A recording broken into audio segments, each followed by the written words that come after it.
And in my mind, I had to do something to make it right, especially considering that man had my damn mother. We had already lost Miss Bernie.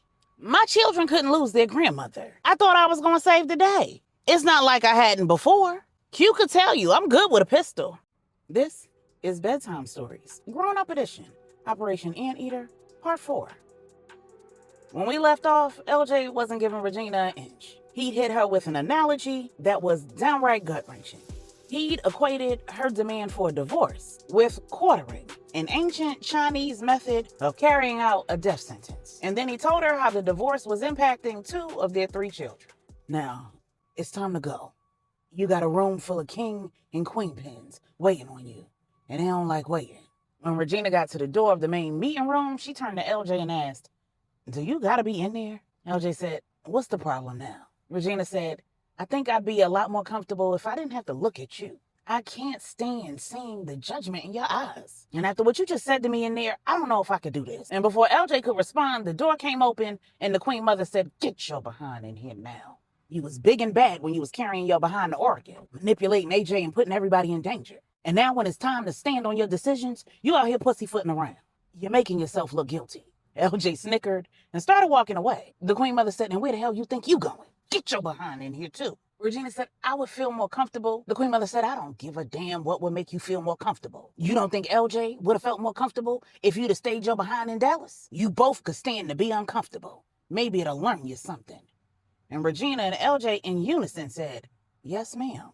In the room, LJ said, "Ladies and gentlemen, Regina Johnson." Then he looked at Regina and said, "Miss Johnson, everyone assembled here is already aware of the instructions that I provided you." And Idris said, "Can you tell us how you understood those instructions?" Regina said, "See, what had happened was," and Stephanie fell out laughing. She said, "My bad, y'all, my bad."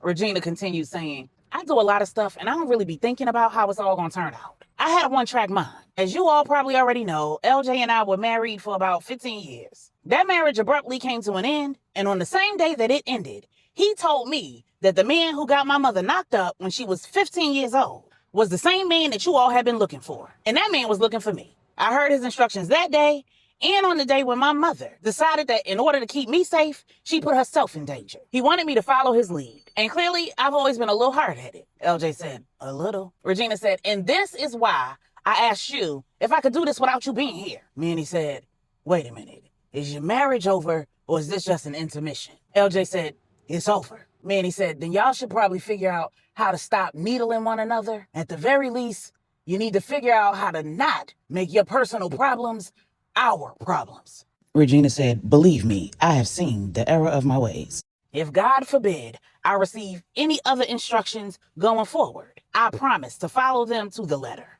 But at that time, I was in an emotional state. It just didn't allow me to see the forest for the trees. On one hand, I had a DNA contributor who," Idra asked, "A what?" Regina said, "A DNA contributor, because he was not my father." Idra said, "Got it." Regina continued saying, "On one hand, I had a DNA contributor who was disgusting, a pedophilic criminal, the lowest of the low. And on the other hand, I had a husband, an ex-husband, who clearly could not stand my damn guts. Because I had mishandled our marriage, mishandled him, his feelings, and a best friend who I almost lost in the bargain. And in my mind, I had to do something to make it right, especially considering that man had my damn mother. We had already lost Miss Bernie.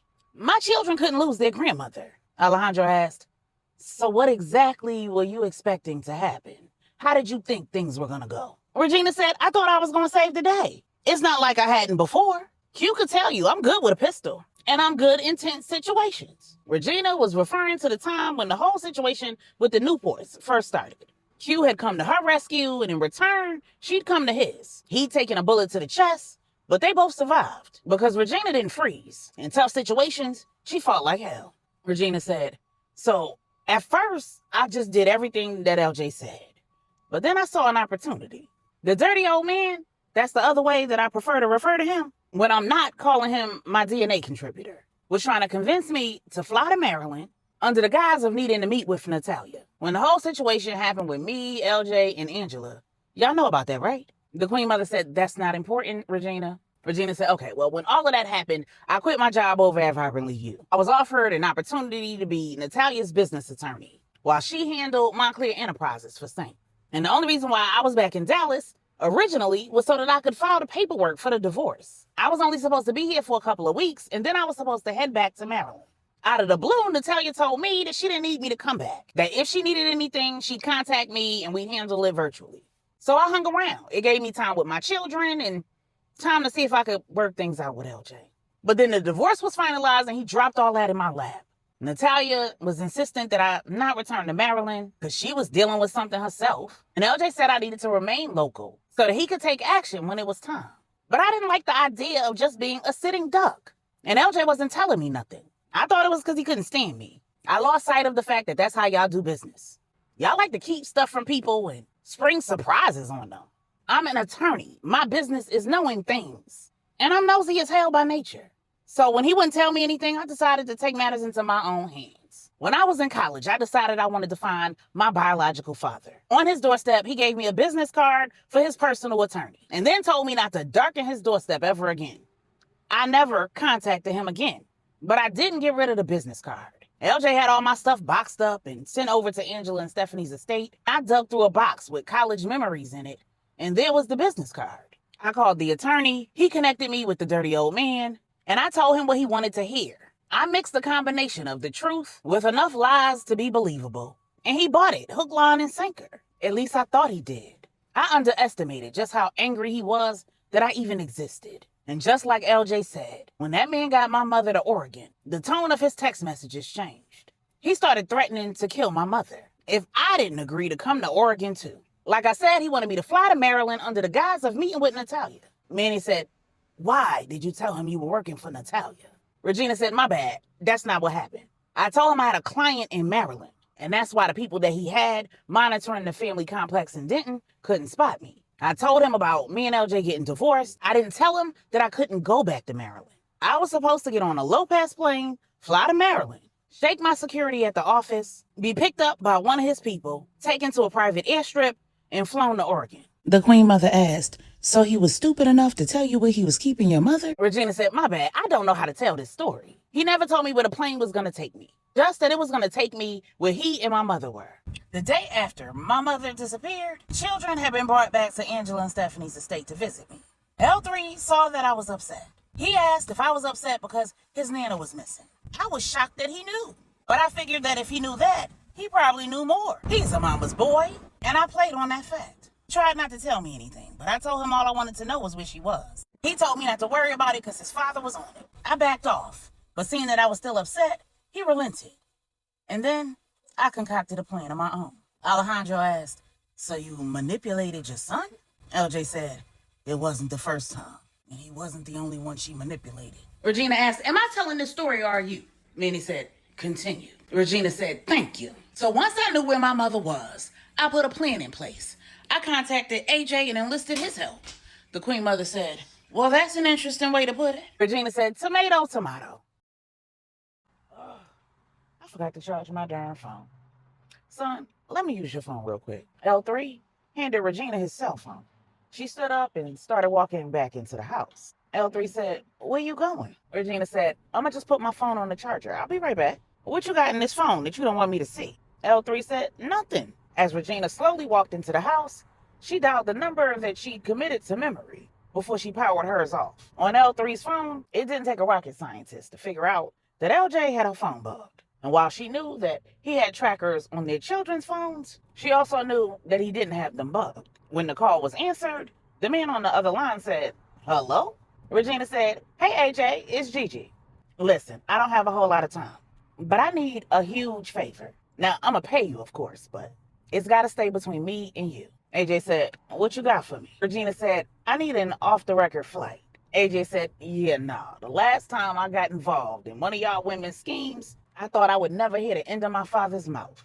We are not involved in the family business. Regina said, this has nothing to do with the family or the family's business. This is personal. I know that you know that LJ and I have gone through a divorce. I'm calling you from somebody else's phone because despite the fact that he and I are divorced, he still has my damn phone bugged. He's free to do whatever he wants to do with whomever he wants to do it. But I'm constantly under surveillance. I can't go to the damn bathroom without that man knowing about it. I deserve some R&R. AJ said, oh, you trying to go see a man about a horse? Regina said, and all I'm asking you to do is fly me out. AJ said, how you gonna get back? Regina said, I got that part handled. AJ asked, where you going? Regina said, I'll tell you that when you meet me at the Clearport. An hour later, after waving goodbye to her children in the parking lot of Angela and Stephanie's estate, Regina made her way back into the guest house, threw on some athletic gear, and slipped her wallet and a 40 cal into her fanny pack, clipped it around her waist, and hit the running trails. The security didn't even bat an eye, because this was her typical routine after almost every visit with her children. Regina hit the trails to blow off some steam, and then she hit the weight room on the side of the main house. But this day was different. As she headed to the weight room, one of the guards said, what happened, Miss Johnson? You cut that run kind of short. Regina said, it's hot as hell. I'm going to finish up on the treadmill. Regina got on the treadmill, and then she started pressing buttons on her cell phone. From outside the exercise room, it looked like maybe she was trying to find a track to listen to or sync in a fitness app with her treadmill workout. The guard walked away to give her privacy. Within a matter of minutes, all hell broke loose. Before Regina had left the guest house, she'd filled the air fryer with cleaning supplies. And when she got on that treadmill, she'd use the app on her phone to start the air fryer, setting off an explosion in the guest house that sent all of the soldiers scrambling.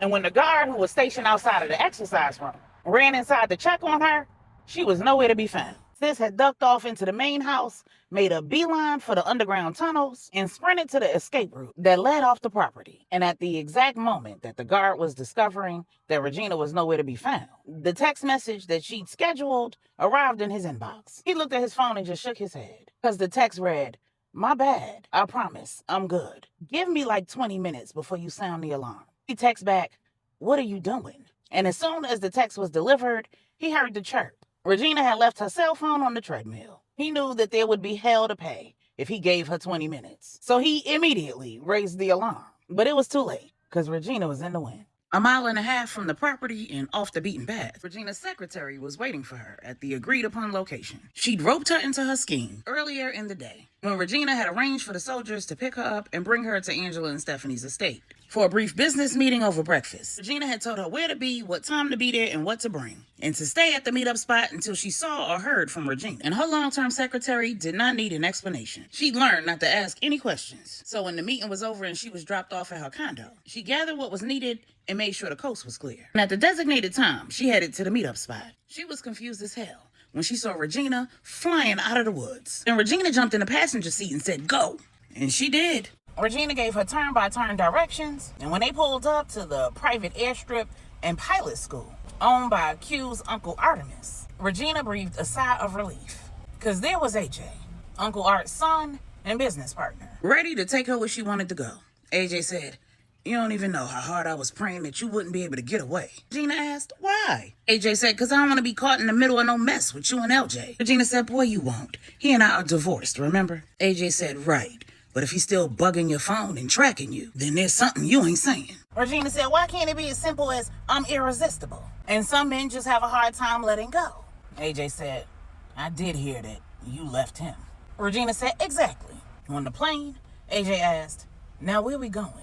Regina asked, you got enough gas to get us to Oregon? AJ said, you mean fuel? Yeah. Now whose name am I putting on the manifest? And Regina gave AJ her secretary's name.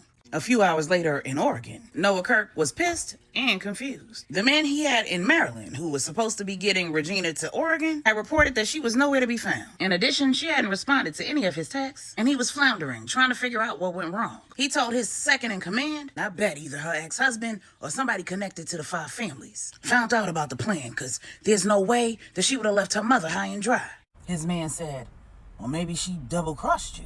Noah said, there's no way she'd risk her mother's safety. The second in command asked, well, what do you want to do? Everything is all lined up to get you out of the country. Noah said, I cannot leave without tying up these loose ends. I have 3 grandkids. My bloodline's going to continue. Thus, I have no incentive to let her continue living. His second in command said, well, how about you go ahead and dispose of her mother, hop on the jet, and we'll do what we got to do to locate her. We'll handle her when we find her. Noah said, no. That's how I got in this situation in the first place, letting other people handle problems that I should have handled. I'm not doing it this time. If I gotta leave the U.S. forever, I'm not forfeiting the opportunity to see Joyce pay for defying me all those years ago. I want to see her watch her daughter die a slow, painful death right before she takes her last breaths. The second in command said, I don't think that this is going to turn out how you want it to. I hope you don't live to regret it. At the same time, in Dallas, the soldiers had called in backup and they'd scoured every inch of the estate. And both LJ and Angela were fuming because Regina had disappeared without a trace. There weren't even any clues to indicate the plan that Regina had concocted with Noah Kirk to meet his men in Maryland. Because hidden in the same fanny pack where she stuck her .40 caliber in her wallet was a burner phone that she'd gotten from her secretary. And that's the phone that she'd been using to communicate that plan with Noah Kirk. But Regina was no dummy. She'd intentionally left a breadcrumb. She'd used her son's cell phone to call AJ so that if anything went wrong with her plan, LJ would check the cameras on the property, see her using L3's phone, and after tracing the number, he'd be led directly to AJ and directly to Oregon. And she knew no matter what, LJ was coming. She just needed a head start. At the round table, Regina said, as soon as the flight landed, I had AJ get me a rental, and I contacted the dirty old man. I let him know that the plan had changed. I was not meeting his men at my office. I had access to a plane that wasn't connected to the Five Families, and I would be meeting him at his private airstrip. He would give me my mother, and then he could get out of Dodge. Manny asked, you believed he would go for that? Regina said, no. I believed that I was going to be able to convince him. And I did.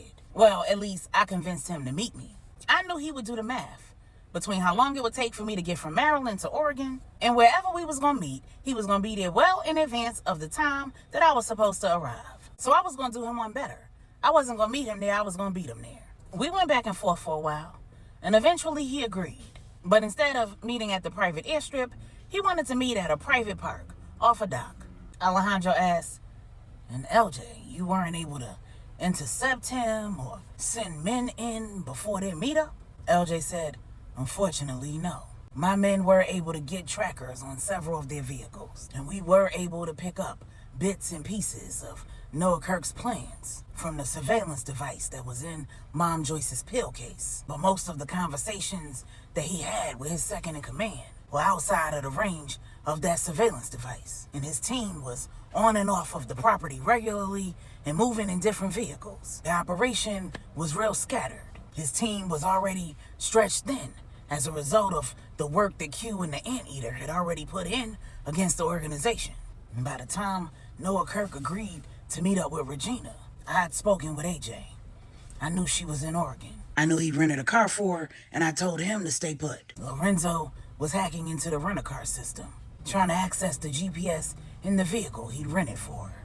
And Mom Joyce was on the move, without her pill case. At that point, it was an all-hands-on-deck kind of situation. When all eyes turned to Regina, she said, I know. Clearly, I had bit off more than I could chew, but I ain't know that. I drove to the park, stashed the car in some bushes, darn near a mile away from the meetup spot, trudged through the foliage, and hid in the underbrush 2 hours before we were supposed to meet. And then an hour before the meetup time, the dirty old man showed up, and I popped out of the bushes like a jack-in-the-box. The Queen Mother said, oh, Lord. Regina said, and I would have popped his head off like a top if he would have had my mother with him, but he didn't. He started tap dancing and playing games, playing Guess Who You Look Like, trying to get me to put the gun down and ride with him somewhere. I had no idea the whole time somebody was sneaking up behind me. And when I woke up hours later, I was tied up in a damn warehouse. And my mother was tied up next to me. The Queen Mother said, have you ever heard the saying that a hard head makes a soft behind? Regina said, all my life. And then the other heads around the table started peppering her with questions. And just like Angela said, they were looking for answers that would either prove or disprove her loyalty to the Five Families. Manny said, True, Bigwood, Bosch, Stax, LJ, Q, Ezra, and several other high-ranking members of these families dropped everything to go to Oregon to save you. This was not just about you wanting to save your mother. You're going to have to tell us something that makes sense, Regina. Tearfully, Regina said, I had learned that the man who was supposed to love and raise me, the man who was supposed to teach me the game, was a monster. And everything that was wrong with me was the direct result of his absence. I had ruined my marriage. My life was in shambles. And I have nothing else to lose. If I couldn't get my husband back, my family back, then I was willing to lose my life to make things right and save my mother.